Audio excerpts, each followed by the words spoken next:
Hi, how are both of you doing today? Rhonda, nice to see you. Hi, good, thanks. How are you? I'm doing good. I'm a little fearful now. I wanted to buy a house, but after watching this, I don't know about that anymore. I think I'm gonna do this apartment living a little bit longer. Save your money. I'm with you, Sharonda. Stay close to just keep everybody close. Stay in the Okay. apartment. I now enjoy and appreciate my noisy neighbors now. Who would have Yep. thought? Yes. I'm with you. But first, Bobby, I have to tell you, okay, your character was throwing a lot of shade that had me dying. I was like, I know this is supposed to be serious, but some of the stuff that you were saying to neighbors in the series, it had me in stitches. I was just like, wait a minute, I had to pause. Did he really just say what I think he said? Oh, good. Oh, good. That's really nice of you to say, Sharonda, because I remember saying to Ryan and to others, like, these scenes should be funny, right? I mean, like, these people are weird. And if you had moved from Manhattan to a place like that and you didn't comment on how fucking weird everybody was, there'd be something wrong with you. So I'm really glad that you picked up on that.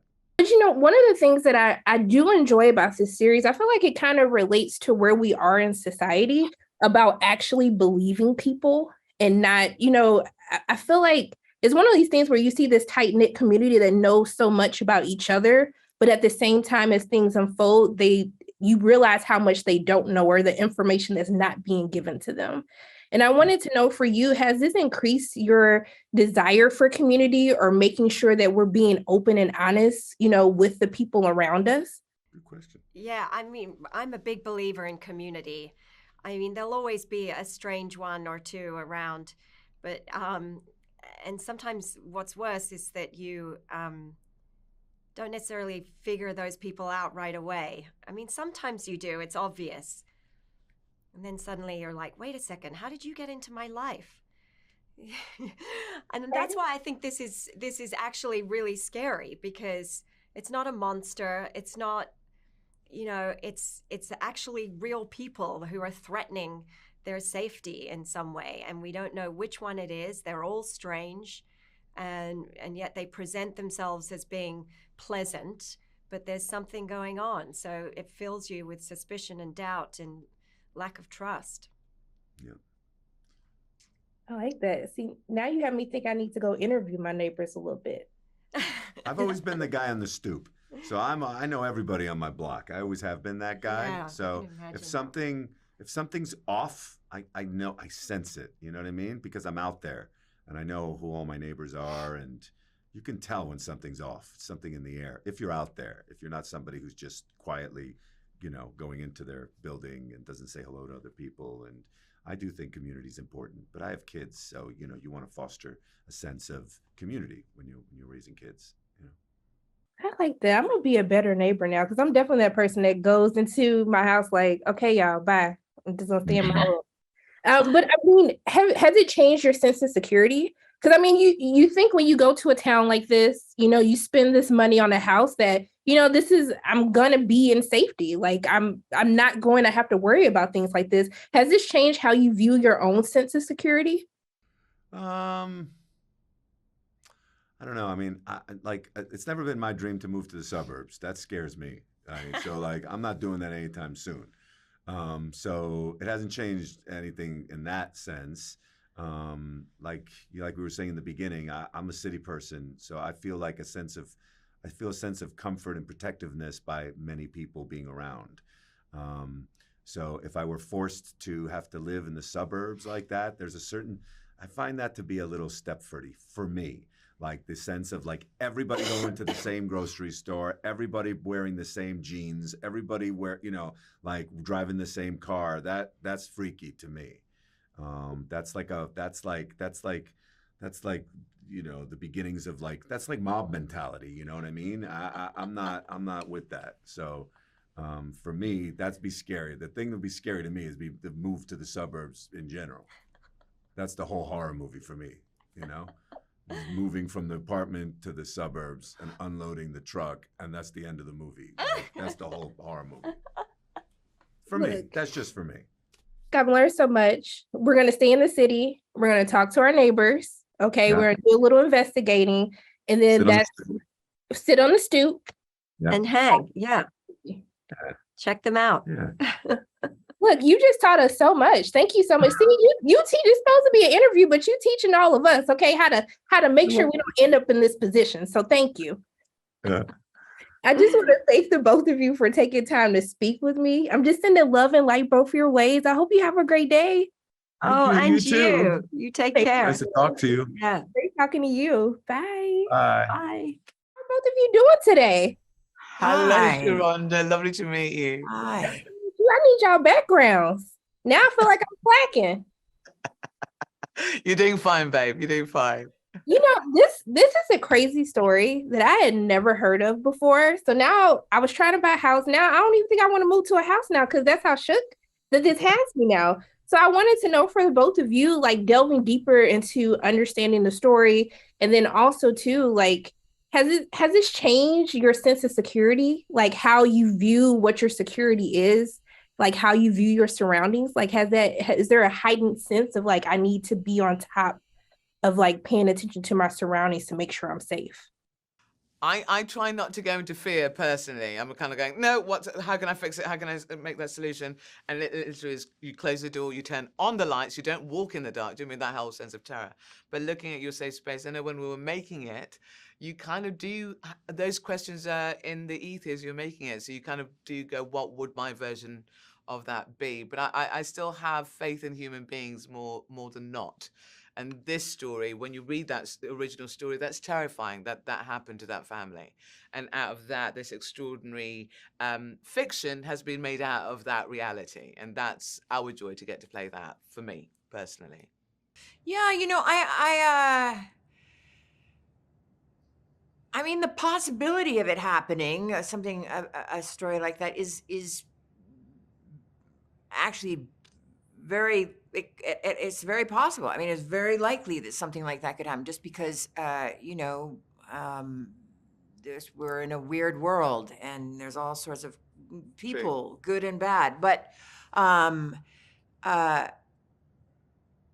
there were some moments when I was on the set and when we were filming that I was really creeped out. And, there's a cameraman, 10 feet away and, we're just filming a fake story, a story that's, a real story, but it's, we're doing a show, but it, the eeriness of it can even happen when you're filming. Just, I don't know if you let your imagination go. And I do feel that, there's nothing worse than feeling vulnerable and you don't know enough information to protect yourself. Or because that can really, really put you in an uncomfortable place and sleepless nights and just so disturbing to let thoughts enter your head that, that something like this, is real. Yeah, something like this is real. And it really did happen to a family, and the world is still operating and functioning. The people around you are still functioning, and you're frozen in terror. I mean, that's the worst thing. If it's not happening to other people around you, it's hard to have them be as worried as yourself. So that's the weird thing about terror. It becomes your own thing, your own personal thing, and it's horrifying, I like that you brought that up. I like, Noma, your faith in, humans, but also to the real terror. Because I think the most frightening part is about hearing the story, watching the series, is how everyone around kind of didn't believe anyone. There's this sense of like, there's no way that something like this could happen to where we live, and how the doubt of the community as a whole, like how that kind of makes the situation even worse. Right. It's something that we're kind of dealing with right now as a society. Like we have lost faith in others. We don't believe others. We're quick to judge and slow to listen. And I want to know, like, has that kind of changed, like how you want to make sure that you're open to receiving things, that you're open to believing people when they say things are happening to them? Or is that something that you already do? Because you might already have life on track and do this already. I like to think so, Sharonda. I like to think so. But I mean, we go through life as we go through life, and there are days of fear, and there are days of terror, there are days of sadness, days of vulnerability, days of anger and rage. And you're right, the world is we're in a tumult, we're in a flux, we're in a chaos state. And within that, there's so many expressions of humanity that I hope are happening. And this, for me, just that question makes me just, yes, and for my thing, I think I'm answering your question. Just I try to be kind so I can receive kindness. It's a totally selfish act.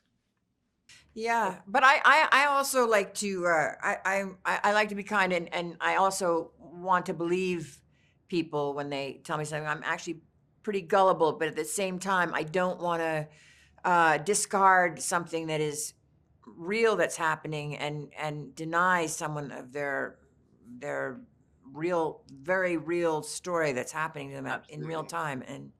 And so I always support someone until They um prove otherwise. Yeah. yeah, until proven otherwise. Yeah. Look, we're gonna keep trusting in humans and we're gonna believe people the first time. I just want to thank the both of you for taking time to speak with me. I appreciate you Yeah. two so much. And I'm just sending nothing Lovely. but love and light both your ways. I hope you have a Thank you. Oh, Sharonda, Thank blessings to you. you, darling. Thank Thank you. you. Bye. Thank you. Bye-bye.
They prove otherwise. Yeah, until proven otherwise. Yeah. Yeah. look, we're gonna keep trusting in humans and we're gonna believe people the first time. I just want to thank the both of you for taking time to speak with me. I appreciate Yeah. you two so much. And I'm just sending nothing but love and light both your ways. I hope you have a Thank you. Oh, Thank Sharonda, you. blessings to you, darling. Thank Thank you. you. Bye. Thank you. Bye-bye. Bye.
Yeah, but I also like to I like to be kind, and I also want to believe people when they tell me something. I'm actually pretty gullible, but at the same time, I don't want to discard something that is real that's happening and denies someone of their real, very real story that's happening to them in real time.